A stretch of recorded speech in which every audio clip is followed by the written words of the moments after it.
Other interesting business news, Mars is apparently going to buy Kellanova, which they really just known for making Cheez-Its, Eggos, and Pop-Tarts. And in terms of branding, I don't think anyone on the streets will ever know of the brand name Kellanova. It sounds fancy, don't get me wrong, but even some Americans do know Mars, partially because there's Mars bars, but they're best known for making all of the chocolate you can possibly fathom, such as M&Ms. Now, this is brought to us thanks to ABC News. And this is by Deanne Durbin and Michelle Chapman over there. And they're also AP business writers. They quote, salty and snack deal worth $30 billion could put M&Ms and Snickers alongside Cheez-Its and Pringles. Which, yeah. God, those are still a thing. Pringles? Yeah. The original stackable chip. Now they say, quote, M&M maker Mars is buying Kellanova, the maker of Cheez-It, Pop-Tarts for nearly $30 billion in an effort to broaden its snacking portfolio and expand globally. Kellanova, oh yeah, that's why I remember that.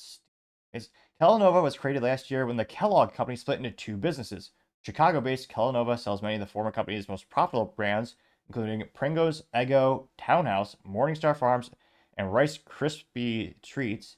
It had net sales of more than $13 billion last year and has more than 23,000 employees. Mars said that it will pay $83.50 per share in cash. The company put the total value of the transaction at $35.9 billion, including debt. The deal would give Mars significantly more buying power from suppliers and selling power in negotiating with grocery stores and retailers, said Randy Kendyworth, a senior partner specializing in consumer product and consulting firm West Monroe. Which makes sense. They could just buy even more high fructose corn syrup by the truckloads to get the better price point per unit or per gallon of that crap they put in everything. Let's see here. Now they say this is be the biggest food deal since J.M. Smuckers bought Hostess for $5.6 billion last year, and among the largest 20. Wow, this is there's something hilarious about. It's only second to the largest business transaction of the year was oil. This is second to oil, just by a little bit. So they say that. Actually, no, it's bigger. Yeah, among the largest 2024 business deals, behind ExxonMobil's $60 billion acquisition of Pioneer Natural Resources. And Capital One finances $35 billion of Discover. The biggest fiscal deal on the earth this year is chocolate and junk food. That is hilarious. Now they say Mars, headquartered in McLean, Virginia, is probably one of the largest privately held companies in the U.S. Mars had net sales of $50 billion and 150,000 employees. And of course, they make everything under the sun, candy related. So now they'll be able to buy even more high fructose corn syrup, but now they're going to buy even more salt as well. Now, of course, they say shares of Kellanova rose nearly 8% in afternoon trading after the news of this, which makes sense. Which, God, I forgot about that ridiculous name in the spinoff or the split. Now, the only thing that makes me skeptical about this article is, will the SEC allow it, or the U.S. government allow it? Will there be any flags for antitrust? Even with this acquisition, I don't think they would be larger than Frito-Lay, which, I mean, PepsiCo Frito-Lay is one of the largest beverage companies and food companies out there. So because it's not as large as that, I suspect probably not. But, I mean, once you get to the deals this size, I mean, call me skeptical just with the current political climate. I think that could be a possibility.